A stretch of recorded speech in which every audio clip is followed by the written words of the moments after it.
Good evening, Heart for the Community Initiative. Welcome back to another installment of the Heart for the Community Initiative interview series. I am your host, Carl Armstrong, Director of Operations for Heart for the Community Initiative. Apologize for the tardy start. All is well. Sometimes things happen behind the scenes that you cannot control, but I thank God that you're here with us. Please make sure you start a watch party and share the video. Let all your friends know that Supervisor Franklin is here with us from Prince William County. And we got some information very quickly because both of us are going to catch the debate tonight along with you. So Supervisor Franklin, so glad that you have come back. This is your second time here on the platform with us. Thank you. I know your time is very valuable. I really appreciate you being here, and welcome back to Heart for the Community Initiative. Thank you so much, and thank you for having me again. And I'm always looking forward to updating the community on what the board has been working on. Wonderful. Well, I'll let you take it right away. What's going on lately there on the Prince William County Board of Supervisors? So we have a lot going on. The county is certainly doing a lot of work with regards to COVID still. Our numbers are slightly down, but we still have some trouble spots. And so we're still putting funding towards housing assistance for those that are impacted by COVID negatively. We're still putting money towards our small business program. And we also have a feeding program where we've given money to our partners to do food giveaways. And so if you need assistance there, we can be helpful. And then in addition, we obviously have our homeless services for those that may be in need. And so in all of those elements, we're still working diligently with our COVID funds. Some of the other things that we've been working on, in my district, particularly infrastructure projects, the widening of Route 1, the first portion is being completed now. And we've just started the second portion of Route 1, which will be completed in 2022. So we're moving right along with that. In addition, we have several revitalization projects that we're looking to get underway within the next year, particularly in some of the dead spots that you've seen, Jefferson Plaza, the old Coles Ford plant. So we're really looking to get some of those things under contract, and so we can get them built up. And in addition, we just created a racial justice commission where we will be working with the police department and the school system and county governments to see if there are any systemic racial issues that we need to deal with here in Prince William County. So a lot has been going on. We've been doing a lot. I'm sure I've missed a couple of things, but those are some of our highlights. And I've also pushed for, in light of COVID, for us to create our own health department. So I issued that directive on Tuesday. And so hoping that, we can come back with some favorable recommendations on how to do so. That is awesome. I'm so glad to hear about our very own health department, possibly anyway.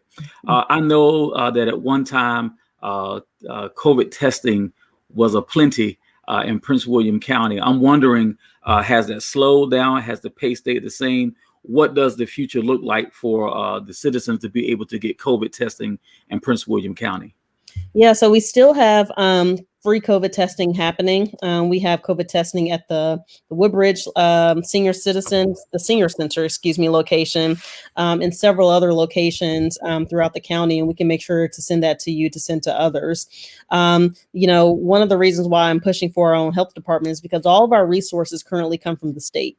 What that means is we have to use what's given to us from the state. That means the type of tests that they use. That means their processes for contact tracing. And, I just wonder if we can be more efficient if we had our own system. So we're still doing testing. You can still get free tests here in Prince William. But one of the things I'm looking at is creating a more robust health system here locally. All right. How do we go forward with schools when it comes to COVID? I know there's been so many changes, and I'm sure, and I know you're not a part of the school board, but I'm sure that there's communication between the school board and the board of supervisors. What does the future look like for Prince William County schools, as best you can tell us? Yeah, so it's my understanding that they just passed something to go hybrid, and one of the things that that we've been we've been working with them on is how to figure out how to reopen safely, because it's not just about protecting the students, but also our teachers and our school personnel.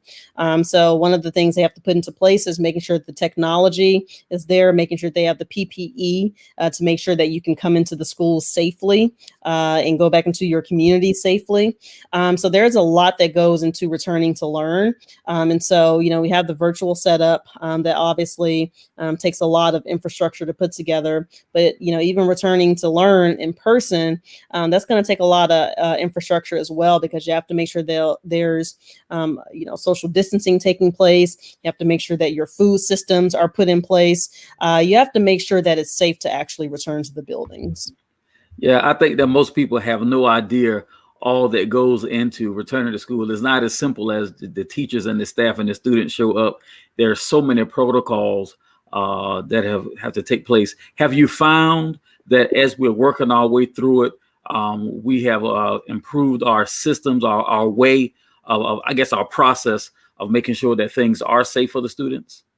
Yeah, and we're doing the best we can to work with the school system. We've given them at this point about maybe $60,000 to purchase the resources necessary to not only do virtually but to return in person as much as possible. But the other thing to consider is every student is different. So you have students with disabilities that have certain needs, and actually school has been open for those individuals because you can't necessarily give them the attention and the resources they need at home always. And so school has been open for those individuals. So we've been working with the school system to make sure they have the resources they need to do both virtually and returning in person, and making sure that each student is able to do so safely. Awesome. Well, Supervisor Franklin, I know that Prince William County has a few places open to do in-person early voting. To the best of your knowledge, how was that going as far as it being a smooth operation and the numbers? Are you seeing a big turnout? Yeah, we've seen unprecedented numbers here in Prince William County. Apparently, about 30% of our voter population has already voted, which is excellent. We've seen, at first we only had the DMV that was open for early voting, and those had a ton of cars, a ton of people standing in line. And so we've opened up 7 other voting locations as well. And so that's helped to relieve some of the pressure from the DMV. But one of the things that we need to talk about long term, and I'll be working with our state delegation, is looking at better voting locations. So right now we have a lot of schools that we vote out of. But in my district, we have a lot of elementary schools that are small and have small parking lots. But when you have a high turnout election, you need bigger space and you need bigger parking lots, right, to make it as convenient as possible. We have commuter lots here. How about we be creative and figure out how to get some of our resources, such as commuter lots, utilized as voting locations. So those are some of the things that we still need to look at down the road. Do you see cooperation in the county as you request spaces to do that? Do you have entities that are working with you? Well, I'm just now starting the conversation based on what I've experienced since being in office, and so these are conversations I hope to have moving forward. Wonderful. Now I'll tell you something I'm sure that the people want to hear about, this Racial Justice Commission. And not to get, one way or the other about it, but we all know this is a huge thing going on in our country. The 2 greatest things affecting us right now and affecting the vote at the national level are, our nation's response to COVID-19 and how do we go forward, and also the current racial unrest. And so if you could just take a few moments and tell our audience, these citizens, about the Racial Justice Commission, please. Yeah, thank you for mentioning that. It's something that I'm very proud of. And to be honest, it's something I'm very sensitive about too, because the idea was born from the local protests that we saw here in Prince William County, as well as the national dialogue we saw back in May and June after George Floyd's murder. And the question became, why does this keep happening? What are the systems in place that allow this to continue happening. And I felt that we really needed to have a discussion, a deep discussion about these issues, but not only from a policing standpoint, because it doesn't start there actually. Starts with our upbringing, it starts with the culture that we're part of and that we grew up in. It starts with what we're being taught and the access that we have to education. So I thought it was a good idea to create a commission that the public could be involved in to talk about, what are some of the police practices and protocols that they have? What are the systemic issues that may exist there? What are some of the systemic issues that occur within our school system, and how can we do better in some of those settings with regards to academic and our educational programming? And then our county services, are our county services to the best of the benefit for those that they serve, which is, again, a majority minority community. And let me just say this, because there's been some misinformation out there too, and some misrepresentation of what the commission will do. This is not a commission that will solely investigate the police department. We certainly want to look into practices to figure out what can be improved upon and what works well. But this is really an open dialogue with these three entities to say, listen, here are some issues that we've uncovered that we can do better in. And actually, here are some things that we do really well that we should probably put more resources towards to make it even better. So this is really an open dialogue about some of the systemic issues that impact various races and ethnicities. That is awesome. Are you guys going to use that commission to also, go deep with police reform? You may have said that I may have missed it, but I'm sensitive to that when it comes to police reform. And if so, how are your law enforcement agencies reacting to that? Sure. I think the commission really has to sit down when it's actually formed and figure out how they're going to go into each of these buckets. Certainly police reform has taken place on a state level. The delegation has come back with what they think police reform should look like.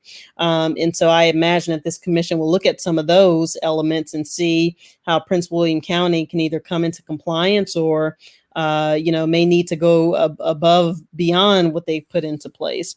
So, working with law enforcement, hopefully moving forward, they will be part of this commission to figure out, what is their perspective, what are their needs, quite frankly. And for us to say, listen, there are some things that maybe they can be doing better. We know that diversity in the police department is an issue. So maybe that's something that they look into as well. Wow, that is amazing. I'm glad that Prince William is doing it. Of course, I moved to Stafford back in December, and I'm working with Stafford County. We have something very similar to that.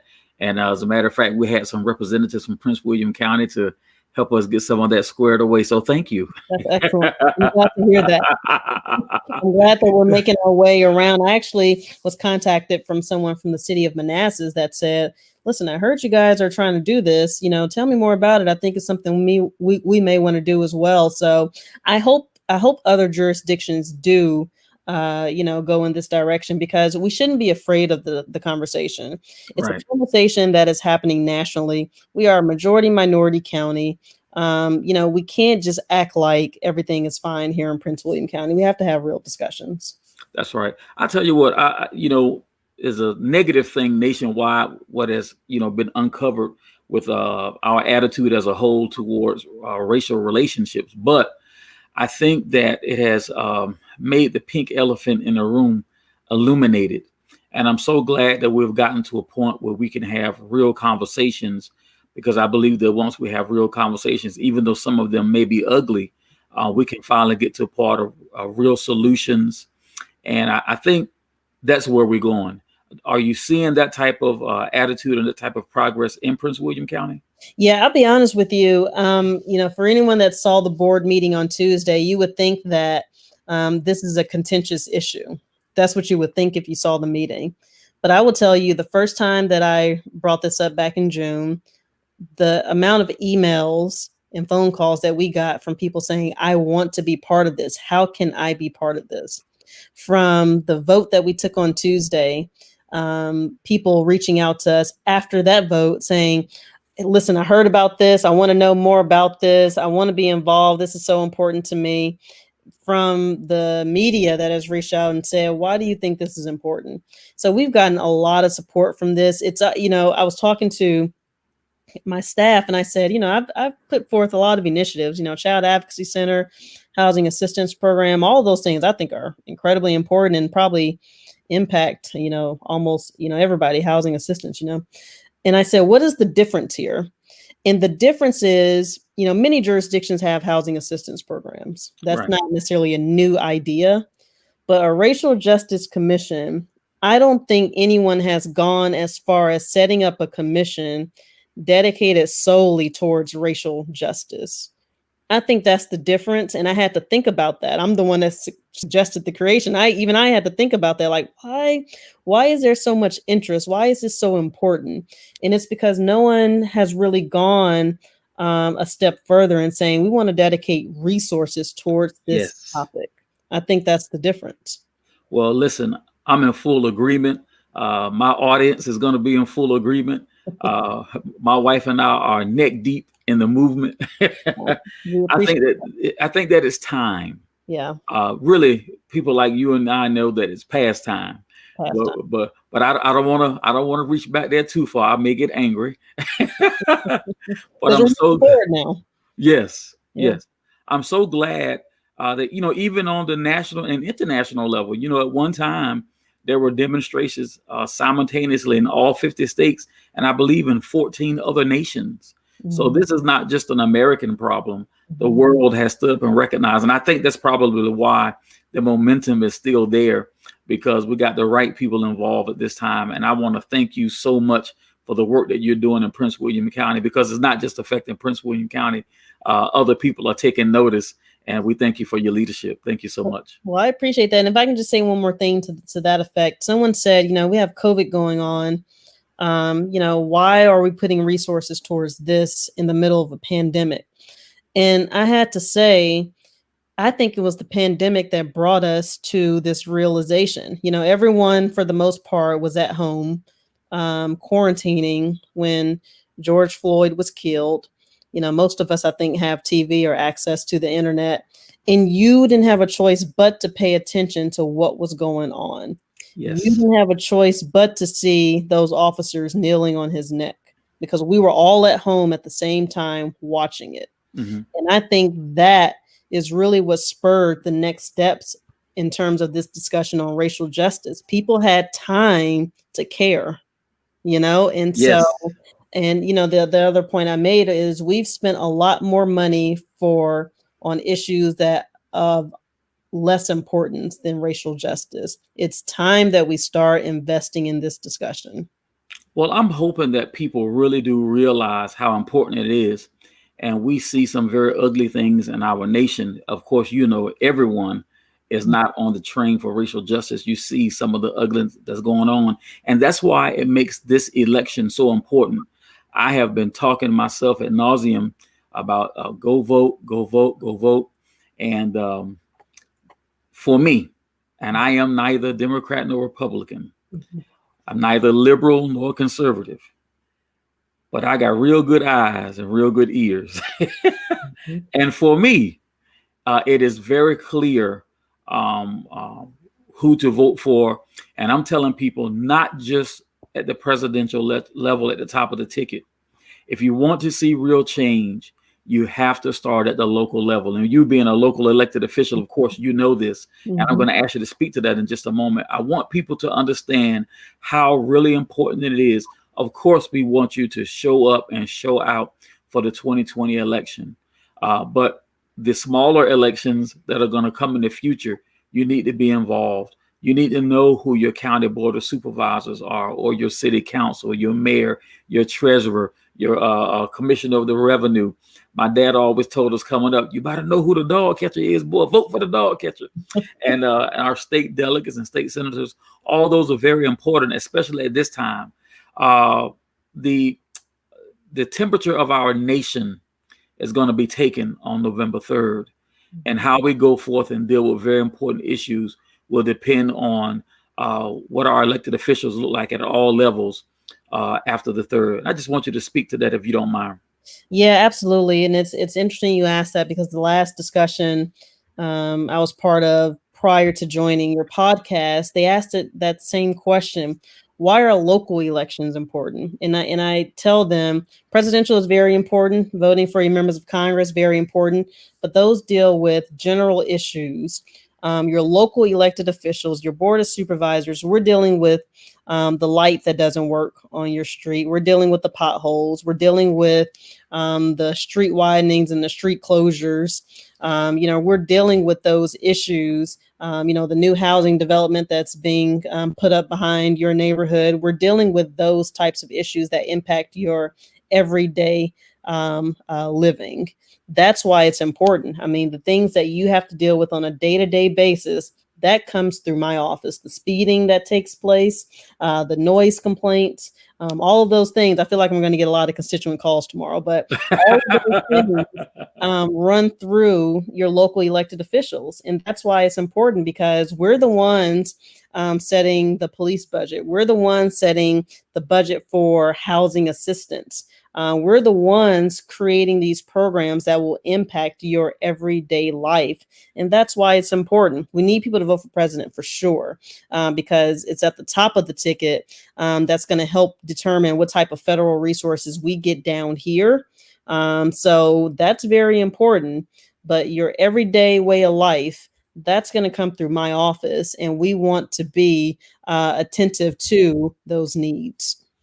All right. Thank you for that. And listen, I want people to know the things that we've talked about this evening, COVID testing, schools reopening, resources for the schools, the elections, the early elections, the Racial Justice Commission. All that is local politics, right? And so that has nothing to do with the White House, the House of Representatives, the Senate, or the Supreme Court. Right. All that is local politics. And listen, you need to know who your state delegates and your state senators are too. There are many, many opportunities. There's so much Zoom going on around, and all types of social media is available to you. Well, Supervisor Franklin, I know both of us want to catch this debate, so we're going to wrap up here in just a moment. But I want to give you a moment to address anything that maybe we have not addressed thus far. I think we've addressed everything. I want people to please reach out to me, mfranklin@pwcgov.org, or my website, woodbridgedistrictsupervisor.org. Has all of our upcoming events, has everything we're working on, news articles on where I've been featured and talking about the work that we've done. Reach out to us for any questions, any discussions. Happy to engage with the community because it is important. So thank you all for having me, and I'm looking forward to doing this again. All right, Supervisor Franklin, thank you. And I think we're going to have to set up something steady, maybe like a monthly or bi-monthly thing. This is awesome. The information that you bring forth is very much needed. And let me tell you, the first interview that we did was very, very popular. Oh, thank you. So we'll see what this one does. Well, Heart for the Community audience, thank you for your time and attention. This was a short one today, but we got to go catch this debate. All right. Thank you. Please let your friends know. You can share this video. You can start a watch party and catch it on the replay. We thank you. And as I always say, until next time, may God bless you and may heaven smile upon you. Good evening. Thank you, Supervisor Franklin. Good evening. Thank you.